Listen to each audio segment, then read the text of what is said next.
Master key അക്കാദമിയുടെ പുതിയൊരു വീഡിയോയിലേക്ക് എല്ലാവർക്കും സ്വാഗതം. സെക്രട്ടേറിയറ്റ് ലീഗൽ അസിസ്റ്റന്റ് ഗ്രേഡ് 2 പോസ്റ്റിന്റെ നോട്ടിഫിക്കേഷൻ കേരള PSCയുടെ വെബ്സൈറ്റിൽ വന്നിട്ടുണ്ട്. LLB കഴിഞ്ഞിട്ടുള്ള ലോ ഗ്രാജുവേറ്റ്സ് ആയിട്ടുള്ള അഡ്വക്കേറ്റായി എൻറോൾ ചെയ്തിട്ടുള്ള എല്ലാവർക്കും എഴുതാൻ കഴിയുന്ന ഒരു സുവർണ അവസരമാണ് ഈ ഒരു എക്സാം എന്ന് പറയുന്നത്. നല്ലൊരു പേ സ്കെയിലൊക്കെ ഉള്ള നല്ല റെപ്യൂട്ടഡ് ആയിട്ടുള്ള ഒരു പോസ്റ്റ് തന്നെയാണ്. അപ്പോൾ സിസ്റ്റമാറ്റിക് ആയിട്ടുള്ള രീതിയിൽ പ്രിപ്പയർ ചെയ്യുകയാണെങ്കിൽ ഈ എക്സാം നിങ്ങൾക്ക് ക്രാക്ക് ചെയ്യാൻ സാധിക്കുന്നതാണ്. അപ്പോൾ ഇതിൻ്റെ സിലബസിലേക്ക് വരുന്ന സമയത്ത് ഈ ഒരു എക്സാമിൻ്റെ സിലബസിലേക്ക് നോക്കുമ്പോൾ നിങ്ങൾക്ക് കാണാൻ സാധിക്കും ഒട്ടനവധി ലോ സബ്ജക്റ്റുകളും അതോടൊപ്പം തന്നെ ഇംഗ്ലീഷും GK ആണ്. കഴിഞ്ഞ തവണ നടത്തിയ ലീഗൽ അസിസ്റ്റന്റ് എക്സാമിൻ്റെ സിലബസ് ആണ് നിലവിൽ PSCയുടെ വെബ്സൈറ്റിൽ കൊടുത്തിട്ടുള്ളത്. ഈ ഒരു സിലബസിൽ ചേഞ്ചസ് ഉണ്ടാവാൻ എന്തായാലും സാധ്യതയുണ്ട്. കാരണം പുതിയ ക്രിമിനൽ ലോസ് ഒക്കെ നമ്മുടെ രാജ്യത്ത് മാറിയിട്ടുണ്ട്. അപ്പോൾ അതനുസരിച്ച് റീപ്ലേസ് ചെയ്ത് പുതിയ ലോസ് വന്നിട്ടുണ്ട്. അപ്പോൾ അതൊക്കെ ഉൾപ്പെടുത്തിയിട്ടുള്ള പുതിയൊരു സിലബസ് ആയിരിക്കും ഉടനടി PSCയുടെ വെബ്സൈറ്റിൽ പബ്ലിഷ് ചെയ്യുമ്പോൾ നമുക്ക് എക്സ്പെക്ട് ചെയ്യാം നോട്ടിഫിക്കേഷൻ വരുമെന്ന്. അപ്പം അത് വരുന്നതനുസരിച്ച് പുതിയ സിലബസ് വെച്ച് നിങ്ങൾ പഠിക്കേണ്ടതായിട്ടുണ്ട്. എക്സാമിന് പ്രിപ്പയർ ചെയ്യണവർ ആ പുതിയ സിലബസ് ഉൾപ്പെടുത്തി നിങ്ങളുടെ പഠനം തുടരുക. അപ്പോൾ ആ ഒരു സിലബസ് നമ്മൾ നോക്കുമ്പോൾ ലോ സബ്ജക്ട്സിലേക്ക് നോക്കുന്ന സമയത്ത് അതിൽ ജൂറിസ്പ്രുഡൻസ് ഉണ്ട്, അതോടൊപ്പം തന്നെ ഇന്ത്യൻ കോൺസ്റ്റിറ്റ്യൂഷൻ, ഇന്ത്യൻ ഭരണഘടനയും അഡ്മിനിസ്ട്രേറ്റീവ് ലോ, അതോടൊപ്പം തന്നെ IPC, CRPC, എവിഡൻസ് ആക്ട്. അപ്പോൾ ഈ 3 നിയമങ്ങളും മാറി പുതിയത് വന്നു. നമുക്കറിയാം BNS, ഭാരതീയ ന്യായ സംഹിത, അതുപോലെ തന്നെ ഭാരതീയ നാഗരിക സുരക്ഷാ സംഹിത BNSS, ഭാരതീയ സാക്ഷി അധിനിയം, ഇങ്ങനെയുള്ള 3 ലോസ് റീപ്ലേസ് ചെയ്ത് വന്നിട്ടുണ്ട്. അവിടെ IPCയെയും CRPCയെയും ഇന്ത്യൻ എവിഡൻസ് ആക്ടിനെയും റീപ്ലേസ് ചെയ്ത് BNSഉം BNSSഉം PSAയും വന്നിട്ടുണ്ട്. അപ്പോൾ ആ പുതിയ 3 ലോസും കൂടി ഉൾപ്പെടുത്തിയായിരിക്കും നമ്മൾ പുതിയ സിലബസ് വരുന്നത്. അപ്പോൾ അത് വരുമെന്ന് ഉടനടി തന്നെ വരുമെന്ന് നമുക്ക് എക്സ്പെക്ട് ചെയ്യാം. അത് വരുമ്പോൾ എന്തായാലും അത് ഉൾപ്പെടുത്തിയായിരിക്കണം നിങ്ങളുടെ പഠനം തുടരേണ്ടത്. പിന്നെ ഇന്ത്യൻ കോൺസ്റ്റിറ്റ്യൂഷൻ, അതിലൊന്നും ചേഞ്ചസ് എന്തായാലും ഇല്ലല്ലോ. അപ്പോൾ ഇന്ത്യൻ കോൺസ്റ്റിറ്റ്യൂഷൻ, അതോടൊപ്പം തന്നെ administrative law, land law, transfer of property, contract act, CPC, ഈ എൻവോൺമെന്റൽ ലോ, ഇങ്ങനെയുള്ള ഒട്ടനവധി ലോ സബ്ജക്ട്സ് പറയുന്നുണ്ട്. അപ്പോൾ അതിൽ ഇന്ത്യൻ കോൺസ്റ്റിറ്റ്യൂഷനിലേക്ക് വരുമ്പോൾ കോൺസ്റ്റിറ്റ്യൂഷനിൽ നിന്നും അഡ്മിനിസ്ട്രേറ്റീവ് ലോയിൽ നിന്നും 10 മാർക്കിന്റെ ക്വസ്റ്റ്യൻ ആണ് അതിൽ നിന്ന് വരുന്നത്.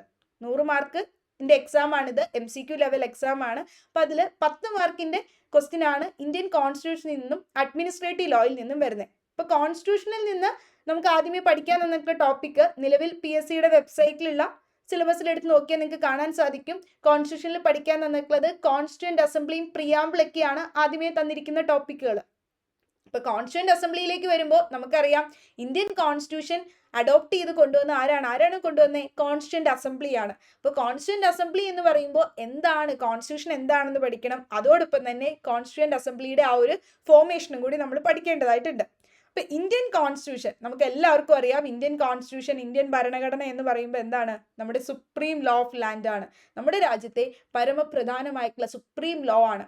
മറ്റെന്ത് നിയമങ്ങൾ ഉണ്ടാക്കിയാലും കോൺസ്റ്റിറ്റ്യൂഷനിലെ പ്രൊവിഷൻസിനെ വയലേറ്റ് ചെയ്തുകൊണ്ട് അതിനെ പ്രൊവിഷൻസിന് എഗനിസ്റ്റ് ആയിട്ട് നിയമങ്ങൾ ഉണ്ടാക്കാൻ സാധിക്കില്ല.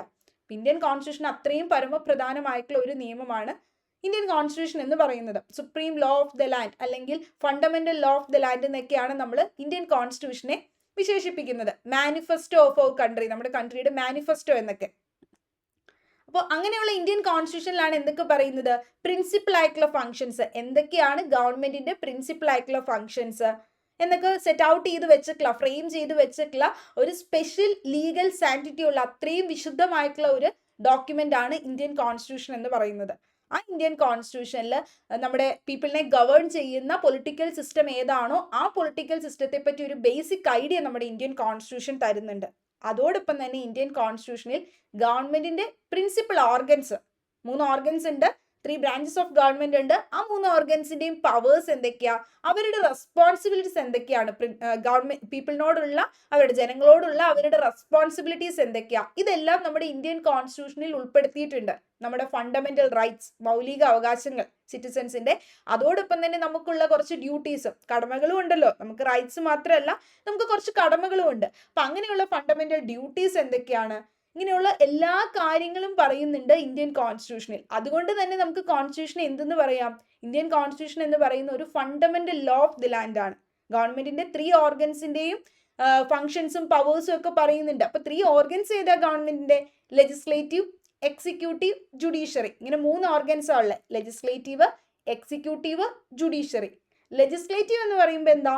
ലോ മേക്കിംഗ് പവർ ആണ്. ലെജിസ്ലേറ്റീവ് എന്ന് പറയുമ്പോൾ ലോ മേക്കിംഗ് പവർ ആണ്, ലോ മേക്കിംഗ് ഫംഗ്ഷൻ ആണ് ലെജിസ്ലേറ്റീവ് ഫംഗ്ഷൻ എന്ന് പറയുമ്പോൾ. അപ്പോൾ ലെജിസ്ലേച്ചർ, എക്സിക്യൂട്ടീവ്, ജുഡീഷ്യറി, ഇങ്ങനെ 3 ഓർഗൻസ് ഓഫ് ഗവൺമെന്റ് ആണ്. അപ്പോൾ ലെജിസ്ലേച്ചറിന് ലോ മേക്ക് ചെയ്യുക അല്ലെങ്കിൽ ലോ എനാക്ട് ചെയ്യുകയാണ് ലെജിസ്ലേച്ചറിൻ്റെ ഫംഗ്ഷൻ. ഇനി എക്സിക്യൂട്ടീവ് എന്ന് പറയുമ്പോഴോ, എക്സിക്യൂട്ടീവ് ലോ എക്സിക്യൂട്ട് ചെയ്യുക അല്ലെങ്കിൽ ലോ ഇംപ്ലിമെൻറ്റ് ചെയ്യുകയാണ് ചെയ്യുന്നത്, അത് നടപ്പിലാക്കുകയാണ് ചെയ്യുന്നത്. ലെജിസ്ലേച്ചർ ഉണ്ടാക്കിയ നിയമത്തെ നടപ്പിലാക്കുന്നത് എക്സിക്യൂട്ടീവ് ആണ്. ഇനി ജുഡീഷ്യറി എന്ത് ചെയ്യും? ഈ ഒരു നിയമം ഇന്റർപ്രിറ്റ് ചെയ്യും. അതായത് ഡിസ്പ്യൂട്ട്സ് ഒക്കെ വരുന്ന സമയത്ത് ഇത് സോൾവ് ചെയ്യാനായിട്ട് ഈ ഒരു ലോയിനെ ഇന്റർപ്രിറ്റ് ചെയ്യുന്നത് ജുഡീഷ്യറിയാണ്. ലെജിസ്ലേച്ചർ ഉണ്ടാക്കി വെച്ച നിയമത്തെ ഇന്റർപ്രിറ്റ് ചെയ്യുന്നതാണ് ജുഡീഷ്യറിയുടെ ഫംഗ്ഷൻ. ഇങ്ങനെയുള്ള 3 ഓർഗൻസിന്റെയും, ഗവൺമെന്റിന്റെ 3 ഓർഗൻസിന്റെയും സ്റ്റേറ്റിന്റെ 3 ഓർഗൻസിന്റെ ഫംഗ്ഷൻസ് എന്തൊക്കെയാണെന്നൊക്കെ ഇന്ത്യൻ കോൺസ്റ്റിറ്റ്യൂഷനിൽ പറയുന്നുണ്ട്. ഇതുകൊണ്ടാണ് നമ്മൾ ഇന്ത്യൻ കോൺസ്റ്റിറ്റ്യൂഷനെ fundamental law of the land എന്ന് പറയുന്നത്. എല്ലാ കാര്യങ്ങളും പറയുന്നുണ്ട്. പീപ്പിളിന്റെ ഫെയ്ത്ത്, ആസ്പിറേഷൻസ് എല്ലാം ഇന്ത്യൻ കോൺസ്റ്റിറ്റ്യൂഷനിൽ റിഫ്ലക്ട് ചെയ്ത് വരുന്നുണ്ട്. അതുകൊണ്ടാണ് supreme law of the land അല്ലെങ്കിൽ മാനിഫെസ്റ്റോ ഓഫ് അവർ കൺട്രി എന്നൊക്കെ പറയുന്നത്. അപ്പൊ അത്രയും വിശുദ്ധമായിട്ടുള്ള supreme law of the land Indian constitution adopt ചെയ്തത് കോൺസ്റ്റിറ്റ്യൂന്റ് അസംബ്ലിയാണ്. കോൺസ്റ്റിറ്റ്യൂന്റ് അസംബ്ലി എന്ന് അഡോപ്റ്റ് ചെയ്തേ? 26 നവംബർ 1949. ഈ ഡേക്ക് ഒരു പ്രത്യേകതയുണ്ട്. നമ്മൾ അന്നാണ് കോൺസ്റ്റിറ്റ്യൂഷൻ ഡേ ആയിട്ട് സെലിബ്രേറ്റ് ചെയ്യുന്നത്. 26 നവംബർ 1949 നമ്മൾ കോൺസ്റ്റിറ്റ്യൂഷൻ ഡേ ആയിട്ട് സെലിബ്രേറ്റ് ചെയ്യുന്നുണ്ട്. ഇങ്ങനെ കോൺസ്റ്റിറ്റ്യൂന്റ് അസംബ്ലി അഡോപ്റ്റ് ചെയ്തിട്ടുള്ള കോൺസ്റ്റിറ്റ്യൂഷൻ നമ്മൾ ഫോളോ ചെയ്യാനായിട്ട് തുടങ്ങിയത്, അതായത് കെയിം ഇൻ ടു ഫോഴ്സ് ആയത് 26 ജാനുവരി 1950 തൊട്ടടുത്ത വർഷം, വിത്തിൻ ഒരു 2 monthsനുള്ളിൽ നമ്മൾ ഫോളോ ചെയ്യാൻ തുടങ്ങി. നമ്മൾ റിപ്പബ്ലിക് ഡേ ആയിട്ട് സെലിബ്രേറ്റ് ചെയ്യുന്നത് 26 ജാനുവരി 1950 തൊട്ട്. നമ്മുടെ കോൺസ്റ്റിറ്റ്യൂഷനിലേക്ക് വരുമ്പോൾ നമുക്കറിയാം, നമ്മുടെ ഇന്ത്യൻ കോൺസ്റ്റിറ്റ്യൂഷൻ എന്ന് പറയുന്നത് ഒരു എഴുതപ്പെട്ടിട്ടുള്ള കോൺസ്റ്റിറ്റ്യൂഷൻ ആണ്, റിട്ടൺ ആയിട്ടുള്ള ഒരു കോൺസ്റ്റിറ്റ്യൂഷൻ ആണ്, റിട്ടൺ ഡോക്യുമെന്റ് ആണ്. അപ്പോൾ റിട്ടൺ ആയിട്ടുള്ള കോൺസ്റ്റിറ്റ്യൂഷൻ ആണ്. മറ്റു കൺട്രീസിനും ഇതേപടി റിട്ടൺ കോൺസ്റ്റിറ്റ്യൂഷൻസ് ഉണ്ട്. ഫ്രഞ്ച് കോൺസ്റ്റിറ്റ്യൂഷൻ എടുത്താലും അമേരിക്കൻ കോൺസ്റ്റിറ്റ്യൂഷൻ എടുത്താലും ഒക്കെ റിട്ടൺ കോൺസ്റ്റിറ്റ്യൂഷൻ തന്നെയാണ്. ഇനി അൺറിട്ടൺ കോൺസ്റ്റിറ്റ്യൂഷൻ ഉള്ള കൺട്രീസും ഉണ്ട്. ചൈന, ബ്രിട്ടൻ ഒക്കെ അൺറിട്ടൺ ആയിട്ടുള്ള കോൺസ്റ്റിറ്റ്യൂഷൻ ആണ് അവർക്കുള്ളത്.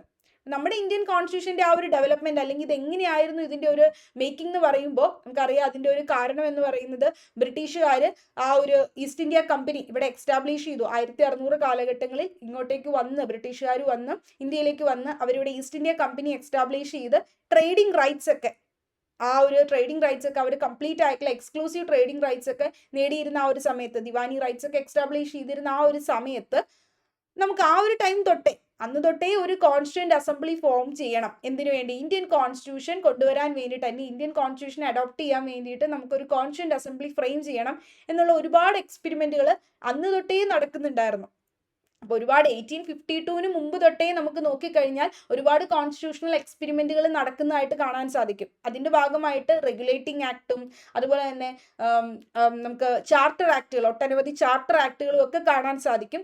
പിന്നീട് നമുക്ക് അതോടൊപ്പം തന്നെ ക്രൗൺ റൂളിന്റെ സമയത്തേക്ക് വരുമ്പോൾ അപ്പോഴും ചാർട്ടർ ആക്ടുകളും ഗവൺമെന്റ് ഓഫ് ഇന്ത്യ 1990 ആക്ടും 1935 ആക്ടും ഒക്കെ കാണാൻ സാധിക്കും. ഈ ഗവൺമെന്റ് ഓഫ് ഇന്ത്യ ആക്ടിൽ 1935 ഓൾ ഇന്ത്യ ഫെഡറേഷൻ, അതോടൊപ്പം തന്നെ ഒരു ഫെഡറൽ കോർട്ട് വേണം, ഇങ്ങനെ ഒട്ടനവധി സജഷൻസ് അതിൻ്റെ അകത്ത് കൊണ്ടുവന്നിട്ടുണ്ടായിരുന്നു. ആ ഒരു 3 ടയർ റൗണ്ട് ടേബിൾ കോൺഫറൻസിൽ വന്ന് ഈ ഗവൺമെന്റ് ഓഫ് ഇന്ത്യ ആക്ട് 1935 ഒരുപാട് സജഷൻസ്, റെക്കമെൻഡേഷൻസ് അവരതിൽ പറയുന്നുണ്ട്. ഓൾ ഇന്ത്യ ഫെഡറേഷനെ പറ്റിയും അതുപോലെ തന്നെ ആ ഒരു ഫെഡറൽ ആയിട്ടും, അതായത് യൂണിറ്റുകളായിട്ടും പ്രൊവിൻസസ് ആയിട്ടും തരം തിരിക്കണം എന്ന് പറഞ്ഞിട്ടുള്ള ഓൾ ഇന്ത്യ ഫെഡറേഷനും അതോടൊപ്പം ഫെഡറൽ കോർട്ട് എസ്റ്റാബ്ലിഷ് ചെയ്യണമെന്നും ഒക്കെ ഉള്ള പ്രൊവിഷൻസ് അതിൻ്റെ അകത്ത് പറയുന്നുണ്ട്, സജഷൻസ് കൊണ്ടുവന്നിട്ടുണ്ട്, റെക്കമെൻഡേഷൻസ്. അപ്പം അതുകൊണ്ട് നമുക്ക് പറയാൻ പറ്റും ഇന്ത്യൻ കോൺസ്റ്റിറ്റ്യൂഷന്റെ മിക്ക പ്രൊവിഷൻസും ബോറോ ചെയ്യുന്നത് ഗവൺമെന്റ് ഓഫ് ഇന്ത്യ ആക്ടിനെ ബേസ് ചെയ്തിട്ടാണ്. അതായത് ഗവൺമെന്റ് ഓഫ് ഇന്ത്യ ആക്ടിനെ ബേസ് ചെയ്തിട്ട് government of India act 1935 1935 government of India ആക്ടിനെ ബേസ് ചെയ്തിട്ടാണ് നമ്മുടെ ഇന്ത്യൻ കോൺസ്റ്റിറ്റ്യൂഷന്റെ മേജർ പ്രൊവിഷൻസും ബോറോ ചെയ്ത് വന്നിട്ടുള്ളത്. അതിൽ പറഞ്ഞിട്ടുള്ള സജഷൻസ് ആണ് നടപ്പിലാക്കിയിട്ടുള്ളത്. ഒട്ടുമിക്കതും എല്ലാം ഇന്ത്യൻ കോൺസ്റ്റിറ്റ്യൂഷനിൽ ഉൾപ്പെടുത്തിയിട്ടുണ്ടെന്ന് നമുക്ക് പറയാൻ സാധിക്കും. അപ്പം അങ്ങനെ ഒരു ക്വസ്റ്റ്യൻ വന്ന ഓപ്ഷനിൽ ഗവൺമെന്റ് ഓഫ് ഇന്ത്യ ആക്ട് 1935 ഉണ്ടെങ്കിൽ അതാണ് കറക്റ്റ് ആയിട്ടുള്ള ആൻസർ ആയിട്ട് ചൂസ് ചെയ്യേണ്ടത്. ബോറോ ചെയ്തിട്ടുള്ളത് ഇന്ത്യൻ കോൺസ്റ്റിറ്റ്യൂഷൻ മേജറായിട്ടും ബോറോ ചെയ്തിട്ടുള്ളത് ഗവൺമെന്റ് ഓഫ് ഇന്ത്യ ആക്ട് 1935 റെക്കമെൻഡേഷൻസിനെ ബേസ് ചെയ്തിട്ടാണ്, അല്ലെങ്കിൽ അതിൽ പറയുന്ന കാര്യങ്ങൾ, പ്രൊവിഷൻസ് ആണ് ബോറോ ചെയ്ത് കൊണ്ടുവന്നിട്ടുള്ളത്. അപ്പോൾ ഇന്ത്യൻ കോൺസ്റ്റിറ്റ്യൂഷൻ അങ്ങനെ അഡോപ്റ്റ് ചെയ്തു കോൺസ്റ്റിറ്റ്യൂന്റ് അസംബ്ലി. ഇപ്പോൾ കോൺസ്റ്റിറ്റ്യൂഷന്റെ ഫാദർ എന്നറിയപ്പെടുന്നത്, നമ്മുടെ ഇന്ത്യൻ കോൺസ്റ്റിറ്റ്യൂഷന്റെ ഫാദർ എന്നറിയപ്പെടുന്നത് ഡോക്ടർ BR അംബേദ്കർ ആണ്. എന്തുകൊണ്ടാണ് നമ്മൾ ഡോക്ടർ BR അംബേദ്കറിനെ ഫാദർ ഓഫ് കോൺസ്റ്റിറ്റ്യൂഷൻ എന്ന് പറയുന്നത്?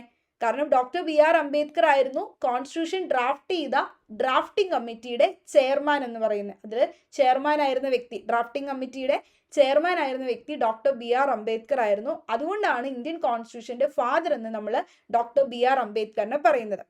ഇനി നമ്മൾ ഈ കോൺസ്റ്റിറ്റ്യൂന്റ് അസംബ്ലിയുടെ മേക്കിങ്ങിലേക്ക് വരുന്നത്, എങ്ങനെയാണ് കോൺസ്റ്റിറ്റ്യൂന്റ് അസംബ്ലി മേക്ക് ചെയ്തത് എന്നുള്ള ആ ഒരു പ്രോസസ്സാണ് പറയുന്നത്.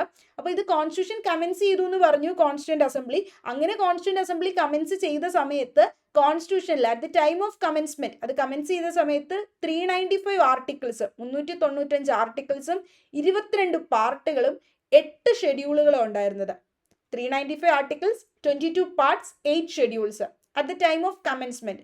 എന്നാൽ പിന്നീട് ഇപ്പൊ കറന്റ്ലി നമുക്ക് പ്രിയാമ്പിൾ ഉണ്ട്, എ പ്രിയാമ്പിൾ, അതോടൊപ്പം 448 ആർട്ടിക്കിൾസ്, 25 പാർട്സ്, 12 ഷെഡ്യൂൾസ് അതാണ് ഇപ്പൊ നിലവിൽ നമുക്കുള്ളത്. അതോടൊപ്പം തന്നെ നിലവിൽ 106 അമെന്റ്മെന്റ്സും കഴിഞ്ഞു. 2023 വുമൺ റിസർവേഷൻ ബില്ല്, അതാണ് ലേറ്റസ്റ്റ് ആയിട്ട് നടന്ന 2003 അമെന്റ്മെന്റ് എന്ന് പറയുന്നത്. അങ്ങനെ 106 അമെന്റ്മെന്റുകളും നിലവിൽ നടന്നിട്ടുണ്ട്. അപ്പൊ നമ്മുടെ ഇന്ത്യൻ കോൺസ്റ്റിറ്റ്യൂഷനിൽ ഇങ്ങനെ അമെന്റ്മെന്റുകൾ നടന്നതിനെ തുടർന്നാണ് ഈ ആർട്ടിക്കിൾസ് കൂടുകയും അതുപോലെ തന്നെ പാർട്സുകൾ കൂടുകയും ഷെഡ്യൂൾസിലൊക്കെ ഇൻക്രീസ് വന്നത്. അപ്പൊ ഈ അമെന്റ്മെന്റിന്റെ ബേസിസിൽ കോൺസ്റ്റിറ്റ്യൂഷൻ അമെന്റ് ചെയ്യുക എന്ന് പറഞ്ഞാൽ എന്താ, ഭേദഗതി വരുത്തുക, അതിൽ എന്തെങ്കിലും അഡീഷൻസ് ഒക്കെ നടത്തുന്നത് അമെന്റ്മെന്റ് ത്രൂ ആണ്. അമെന്റ്മെന്റ് എന്ന് പറയുന്ന ഒരു പ്രൊസീജിയർ വഴിയായിട്ടാണ് നമ്മൾ കോൺസ്റ്റിറ്റ്യൂഷണൽ അമെന്റ്മെന്റ് വഴിയാണ് കോൺസ്റ്റിറ്റ്യൂഷനിലേക്ക് ആഡ് ചെയ്യുന്നത്, പ്രൊവിഷൻസ് ഒക്കെ കൂട്ടിച്ചേർക്കുന്നതും അല്ലെങ്കിൽ ഓൾട്ടറേഷൻസ് ഒക്കെ ചെയ്യുന്നത്. അപ്പൊ അങ്ങനെയുള്ള കോൺസ്റ്റിറ്റ്യൂഷണൽ അമെന്റ്മെന്റ് ചെയ്യാനായിട്ടുള്ള പവർ പാർലമെന്റിനാണ്.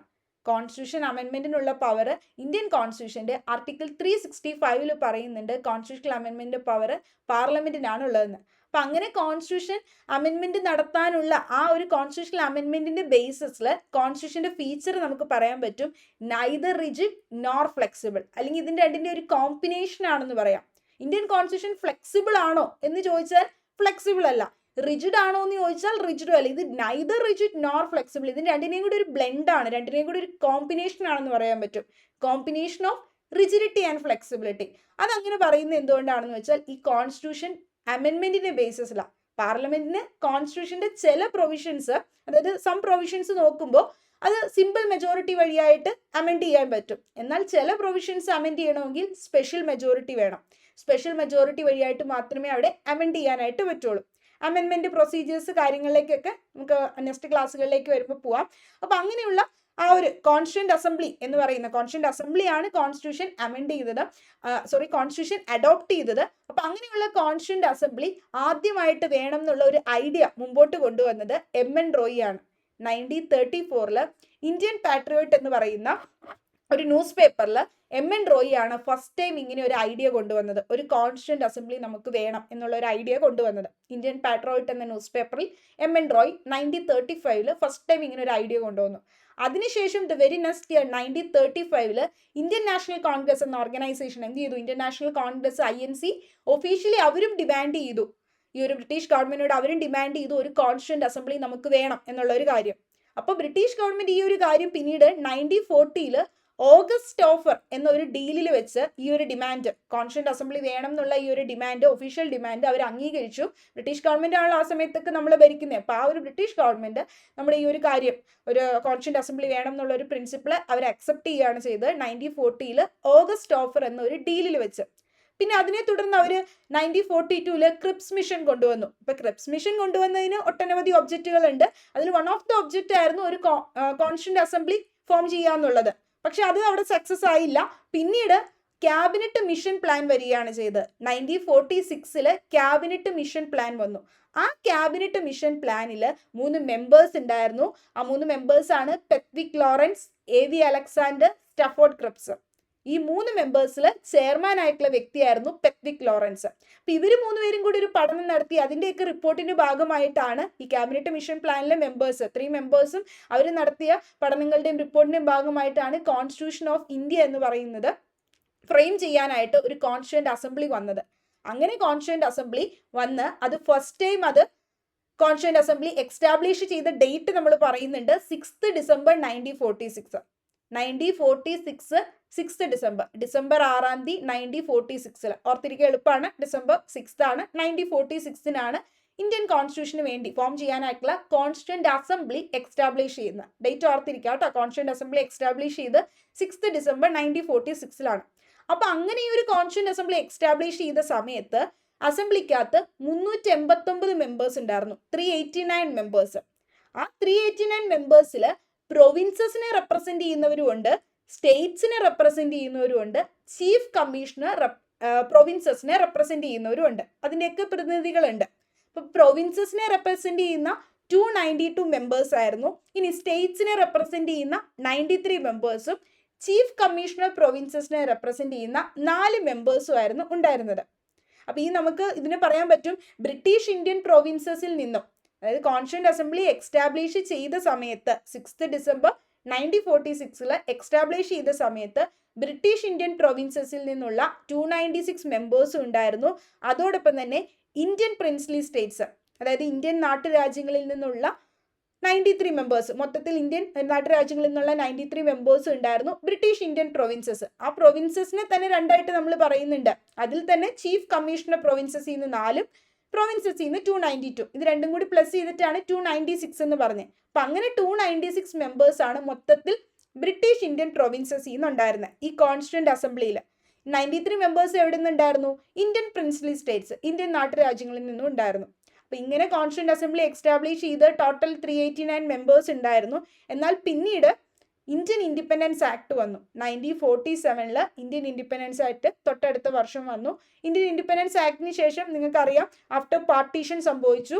പാർട്ടീഷൻ സംഭവിച്ചപ്പോൾ ഇന്ത്യ പാകിസ്ഥാൻ എന്നും പറഞ്ഞ് 2 ഡൊമിനിയൻ സ്റ്റേറ്റ്സ് ആയിട്ട് വിഭജിച്ചു. അപ്പോൾ അതേ തുടർന്ന് സെപ്പറേറ്റ് ആയിട്ടുള്ള കോൺസ്റ്റിറ്റ്യൂഷൻസ് ആയിട്ട് മാറി. അപ്പം അങ്ങനെ നമ്മുടെ ഇന്ത്യൻ കോൺസ്റ്റിറ്റ്യൂഷന്റെ ഫോർമേഷന് വേണ്ടിയിട്ടുണ്ടായിരുന്ന കോൺസ്റ്റിറ്റ്യൂന്റ് അസംബ്ലിയിലെ 389 മെമ്പേഴ്സിൽ കുറച്ച് ആളുകൾ പാകിസ്ഥാനിലേക്ക് പോയി. അപ്പോൾ അവിടുത്തെ ഈ മെമ്പർഷിപ്പിൽ ഉണ്ടായിരുന്ന മെമ്പേഴ്സിന്റെ നമ്പറിൽ ഒരു കുറവ് സംഭവിച്ചു. അപ്പം അങ്ങനെയാണ് membership of constituent assembly reduce ചെയ്ത് 389 നിന്ന് 299 ആയി മാറി.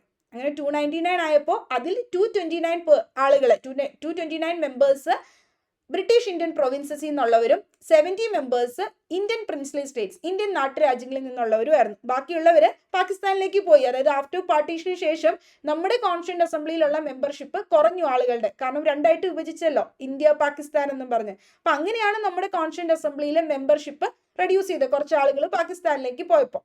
അപ്പം അതിൽ തന്നെ 229 മെമ്പേഴ്സ് ആയിരുന്നു ബ്രിട്ടീഷ് ഇന്ത്യൻ പ്രൊവിൻസസിൽ നിന്ന്. ഇനി ഇന്ത്യൻ നാട്ടുരാജ്യങ്ങളിൽ നിന്ന്, ഇന്ത്യൻ പ്രിൻസ്ലി സ്റ്റേറ്റ്സിൽ നിന്ന് 70 മെമ്പേഴ്സും ആയിരുന്നു ഉണ്ടായിരുന്നത്. ഇനി അങ്ങനെ നമ്മുടെ അസംബ്ലി വന്നിരുന്നു. ആ ഒരു അസംബ്ലി 6th വന്നത്, ഡിസംബർ 6th വന്ന അസംബ്ലി ഒരു 2-3 ഡേയ്സ് കഴിഞ്ഞപ്പോൾ ഡിസംബർ 9th 1946 തന്നെ അതിൻ്റെ ഫസ്റ്റ് മീറ്റിംഗ് നടത്തി. അസംബ്ലി ഡിസംബർ 9th 1946 അസംബ്ലിയുടെ ഫസ്റ്റ് മീറ്റിംഗ് നടത്തുന്നത്. അപ്പോൾ ആ ഒരു മീറ്റിംഗ് നടത്തിയപ്പോൾ അതിൽ എലക്ട് ചെയ്തത്, പ്രൊവിഷണൽ പ്രസിഡന്റ് ആയിട്ട് എലക്ട് ചെയ്തു ഒരു പേഴ്സൺ. ആരായിരുന്നു എലക്ട് ചെയ്തത്? ഡോക്ടർ സച്ചിദാനന്ദ് സിൻഹ. ഡോക്ടർ സച്ചിദാനന്ദ് സിൻഹയെ പ്രൊവിഷണൽ പ്രസിഡന്റ് ആയിട്ട് ഈ ഒരു അസംബ്ലിയുടെ ഫസ്റ്റ് മീറ്റിംഗ് നടത്തിയ സമയത്ത് ഡിസംബർ 9th 1946 ഫസ്റ്റ് മീറ്റിംഗ് നടത്തിയപ്പോൾ പ്രൊവിഷണൽ പ്രസിഡന്റായി ഡോക്ടർ സച്ചിദാനന്ദ് സിൻഹയെ എലക്ട് ചെയ്ത് തെരഞ്ഞെടുത്തു. എന്നാൽ ഡിസംബർ 11th 1946 ഒരു വിത്തിൻ 2 ഡേയ്സ് തന്നെ അസംബ്ലി ഒരു പെർമനന്റ് പ്രസിഡന്റിനെ എലക്ട് ചെയ്തു. നമുക്ക് എല്ലാവർക്കും അറിയാം ഡോക്ടർ രാജേന്ദ്ര പ്രസാദിനെയാണ് നമ്മുടെ അസംബ്ലിയുടെ, കോൺസ്റ്റിറ്റ്യൂന്റ് അസംബ്ലിയുടെ പെർമനന്റ് പ്രസിഡന്റ് ആയിട്ട് എലക്ട് ചെയ്തത്. അപ്പം അത് ഓർത്തിരിക്കുക, ഡോക്ടർ രാജേന്ദ്ര പ്രസാദ് ആയിരുന്നു നമ്മുടെ കോൺസ്റ്റിറ്റ്യൂന്റ് അസംബ്ലി. കോൺസ്റ്റിറ്റ്യൂന്റ് അസംബ്ലി എന്ന് പറയുന്ന ഒരു ടോപ്പിക്ക് പഠിക്കുമ്പോൾ അത് എന്ന് ഫോം ചെയ്തു, അതിന്റെ മീറ്റിംഗ് എന്നാണ് ഹെൽഡ് ചെയ്തത്, അതോടൊപ്പം തന്നെ അതിന്റെ പ്രൊവിഷണൽ പ്രസിഡന്റ് ആരായിരുന്നു permanent president? President of constituent assembly എന്ന് ചോദിച്ചാൽ നിങ്ങൾ പെർമനന്റ് പ്രസിഡന്റ് തന്നെയാണ് കേട്ടോ അവിടെ മീൻ ചെയ്യുന്നത്. സോ അപ്പോൾ അവിടെ രാജേന്ദ്ര പ്രസാദ് തന്നെയാണ്, ഡോക്ടർ രാജേന്ദ്ര പ്രസാദ് തന്നെയാണ് റൈറ്റ് ആൻസർ വരുന്നത്. എടുത്ത് ചോദിക്കുകയാണ് പ്രൊവിഷണൽ പ്രസിഡന്റ് എന്നെങ്കിൽ മാത്രമാണ് ഡോക്ടർ സച്ചിദാനന്ദ് സിൻഹയെ എഴുതേണ്ടത്.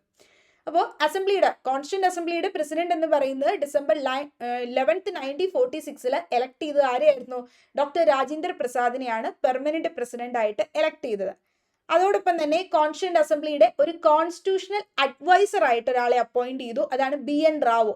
BN റാവോനെയാണ് കോൺസ്റ്റിറ്റ്യൂന്റ് അസംബ്ലിയുടെ കോൺസ്റ്റിറ്റ്യൂഷണൽ അഡ്വൈസർ ആയിട്ട് അപ്പോയിന്റ് ചെയ്ത്. ഇപ്പോൾ കോൺസ്റ്റിറ്റ്യൂന്റ് അസംബ്ലി കൂടി അസംബ്ലിയുടെ മീറ്റിംഗ് നടത്തിയപ്പോൾ ഇങ്ങനെ ആളുകളെ അപ്പോയിന്റ് ചെയ്യാൻ തുടങ്ങി. പെർമനന്റ് പ്രസിഡന്റ് ആയിട്ടും കോൺസ്റ്റിറ്റ്യൂഷണൽ അഡ്വൈസർ ആയിട്ടും ഒക്കെ ഓരോ പേഴ്സൺസിനെ അപ്പോയിന്റ് ചെയ്തു. ആരൊക്കെയാണെന്ന് ഓർത്തിരിക്കണം.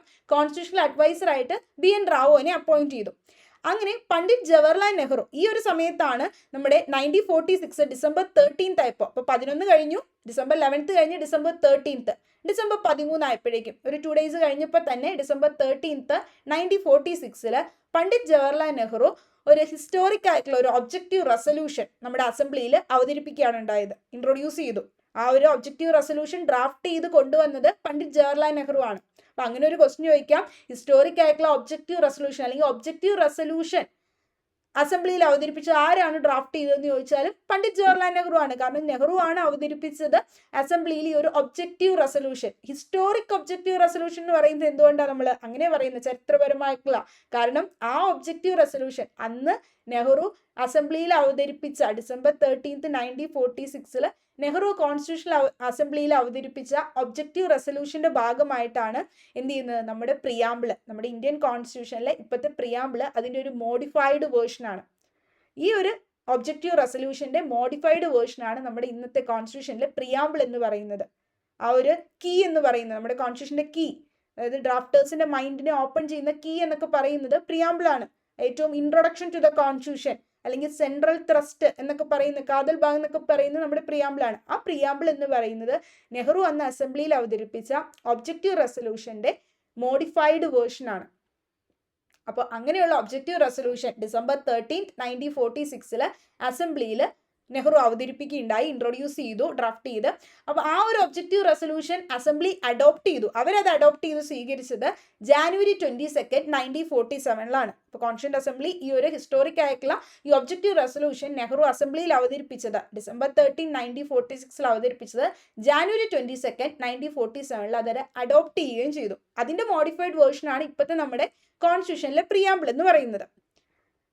അങ്ങനെ ഈ ഒരു കോൺസ്റ്റിറ്റ്യൂന്റ് അസംബ്ലി കോൺസ്റ്റിറ്റ്യൂഷൻ സെറ്റപ്പ് ചെയ്യാൻ വേണ്ടിയിട്ട് ഒരു 13ഓളം കമ്മിറ്റീസ് സെറ്റപ്പ് ചെയ്യുകയുണ്ടായി. 13 കമ്മിറ്റീസ് സെറ്റപ്പ് ചെയ്തു. ആ 13 കമ്മിറ്റീസിൽ വൺ ഓഫ് ദി കമ്മിറ്റി ആയിരുന്നു ഈ പറയുന്ന ഡ്രാഫ്റ്റിംഗ് കമ്മിറ്റി. അവരാണ് ഡ്രാഫ്റ്റ് ചെയ്യുന്നത്.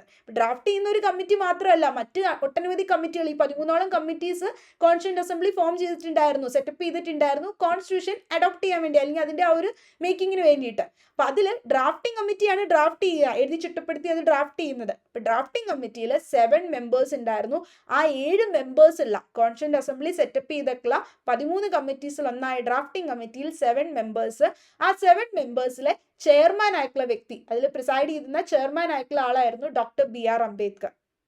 അപ്പോൾ ഡോക്ടർ BR അംബേദ്കറിനെ അതുകൊണ്ടാണ് നമ്മൾ ഫാദർ ഓഫ് ഇന്ത്യൻ കോൺസ്റ്റിറ്റ്യൂഷൻ എന്ന് പറയുന്നത്. അങ്ങനെ ഫൈനലി അങ്ങനെ അവരാണ് എന്ത് ചെയ്യുന്നത്? നമ്മുടെ ഡ്രാഫ്റ്റ് ചെയ്ത് ചിട്ടപ്പെടുത്തി നവംബർ 26, 1949 കോൺസ്റ്റിറ്റ്യൂഷൻ അഡോപ്റ്റ് ചെയ്ത്. നവംബർ 26, 1949 കോൺസ്റ്റിറ്റ്യൂഷൻ ഡേ ആയിട്ട് സെലിബ്രേറ്റ് ചെയ്യുന്ന ഡേ. അപ്പൊ അങ്ങനെ നമുക്ക് പറയാൻ പറ്റും ആ ഒരു കോൺസ്റ്റിറ്റ്യൂഷൻ നവംബർ 26, 1949 വന്നപ്പോൾ തന്നെ അതിൽ ചില പ്രൊവിഷൻസ്, അതായത് ചില ടെമ്പററി ആയിട്ടുള്ള പ്രൊവിഷൻസും ഇനി ഇലക്ഷനുമായി ബന്ധപ്പെട്ട പ്രൊവിഷൻസ് അല്ലെങ്കിൽ സിറ്റിസൺഷിപ്പ് അതുമായി ബന്ധപ്പെട്ട പ്രൊവിഷൻസ് ഒക്കെ നവംബർ 26, 1949 അത് അഡോപ്റ്റ് ചെയ്തപ്പോൾ തന്നെ അത് എന്തായി? അത് കെയിം ഇൻ ടു ഫോഴ്സ് ആയി, പ്രാബല്യത്തിലേക്ക് വന്നു. പക്ഷെ ബാക്കിയുള്ള മേജർ പ്രൊവിഷൻസ്, ഫണ്ടമെന്റൽ റൈറ്റ്സ് ആണെങ്കിലും മറ്റു പ്രൊവിഷൻസ് കോൺസ്റ്റിറ്റ്യൂഷനിൽ പറയുന്നതെല്ലാം തന്നെ നവംബർ 26, 1950 അന്ന് തൊട്ടാണ് നമ്മൾ കെയിം ഇൻ ടു ഫോഴ്സ് ആയി ഫോളോ ചെയ്യാൻ തുടങ്ങിയത്. പക്ഷെ ചില provisions, election, provisional parliament, citizenship, ഇങ്ങനെയുള്ള പ്രൊവിഷൻസ് നവംബർ 26 അന്ന് തന്നെ ഇമ്മീഡിയറ്റ് എഫക്റ്റിൽ അന്ന് തന്നെ കെയിം ഇൻ ടു എഫക്റ്റിലേക്കായി.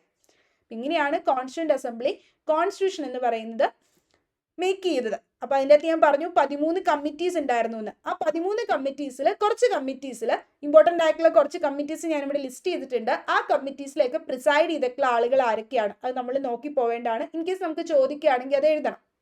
അപ്പൊ അതുകൊണ്ട് ഇമ്പോർട്ടൻ്റ് ആയിട്ടുള്ള കമ്മിറ്റീസിലെ പ്രിസൈഡിങ് ആരൊക്കെയായിരുന്നു അല്ലെങ്കിൽ ചെയർമാൻ ആരാണെന്നാണ് നമ്മൾ നോക്കുന്നത്. ഇപ്പൊ ഡ്രാഫ്റ്റിംഗ് കമ്മിറ്റി, അതിൽ ഏറ്റവും ഇമ്പോർട്ടൻ്റ് ആയിട്ടുള്ള കമ്മിറ്റിയാണ് ഡ്രാഫ്റ്റിംഗ് കമ്മിറ്റി. ഡ്രാഫ്റ്റിംഗ് കമ്മിറ്റിയിൽ 7 മെമ്പേഴ്സ് ഉണ്ടായിരുന്നു എന്ന് ഞാൻ പറഞ്ഞു. ആ 7 മെമ്പേഴ്സ് ആരൊക്കെയാണെന്ന് നമുക്ക് നോക്കാം. അപ്പൊ അതിൽ ചെയർമാൻ ആയിരുന്നു ഡോക്ടർ BR അംബേദ്കർ. ഇനി അടുത്തത് പറയുന്നത് പ്രൊവിൻഷ്യൽ കോൺസ്റ്റിറ്റ്യൂഷൻ കമ്മിറ്റി. ഇപ്പൊ പ്രൊവിൻഷ്യൽ കോൺസ്റ്റിറ്റ്യൂഷൻ കമ്മിറ്റിയിൽ പ്രിസൈഡിംഗ് ഓഫീസർ എന്ന് പറയുന്നത് സർദാർ പട്ടേൽ ആയിരുന്നു.